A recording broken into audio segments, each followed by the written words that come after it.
Hello, I'm Spencer Smith. We're out here in Fort Bidwell, California. I'm here with Bree Schnelle, who is the partner biologist that is doing all of the research associated with our Healthy Soils grant, looking at dung beetle populations and talking a bit about why they are such a keystone species and all of the dynamic benefits that you start to realize when dung beetles become a real part of your pastures.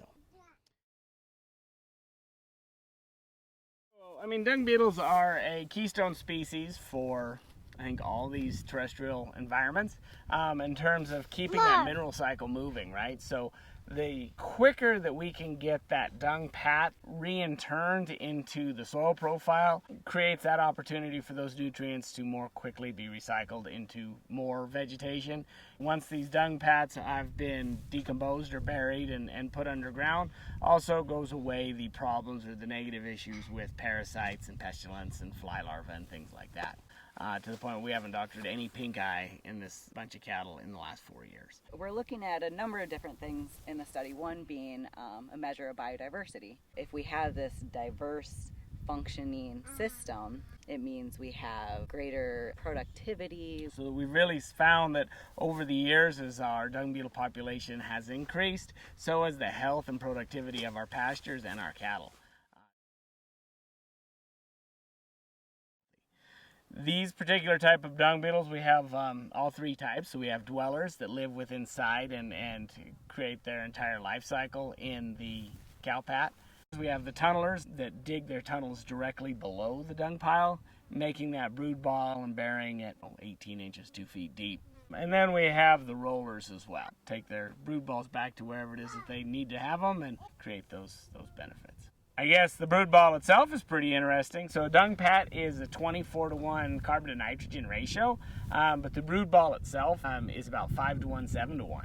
So the dung beetles are searching out the most nutritious or the highest protein, highest nitrogen fragments of that dung pile and burying that right in the rhizosphere. Once that larva hatches, it consumes about half that brood ball, and the rest of that really nutrient dense manure segment is left to decompose and be plant available and viable to the plants that are there.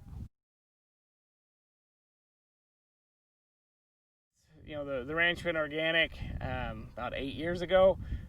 Once that happened, the dung beetles started to come back slowly. Once we intensified management to where we were utilizing this multi-paddock system and planning our grazing accordingly, we really then started to see the population really come up. Dung beetles are great flyers and they seek out their food source via smell. And so, if they're, can smell this great healthy manure in the next field, you'll attract them over there. And yeah, as long as you're not managing in a way that is detrimental, then they're going to hang around. You're going to have them.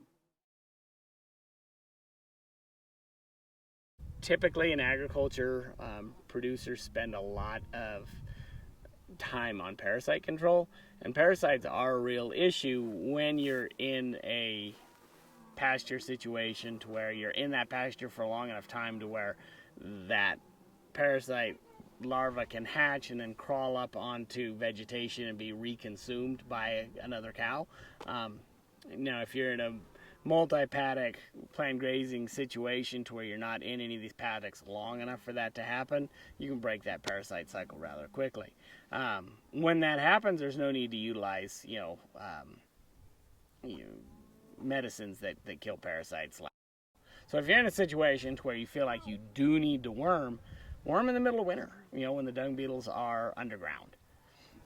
So you can still utilize those pharmaceuticals if you need to clean up your cows if you're not at a point where your herd is naturally resistant to parasites.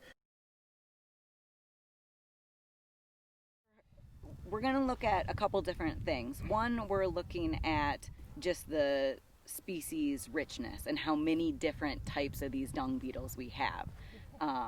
But then also just the overall number, and see what our population size. And with our study, we have our 3 different study fields and then also a control field, because one of the main things we're looking at in the study is how these different practices affect our soil health. we're a bit early. It is the end of July now, or the 20th of July. Here in another couple weeks, once our daytime temperatures are really in the high 90s consistently, it'll take about 4 hours for these dung pads to be completely consumed, and all that'll be left is that really fibrous chaff on top of the ground. That is a female of the Taurus variety. That one doesn't have horns.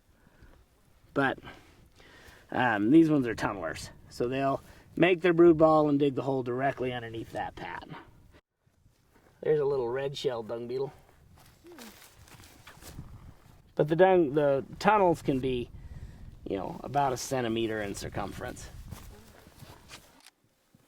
Yeah, so this is the new variety. I've never noticed the Taurus variety before this year. We've always had the Gazella and Cool. some of the other seals. So isn't that impressive? Mm-hmm.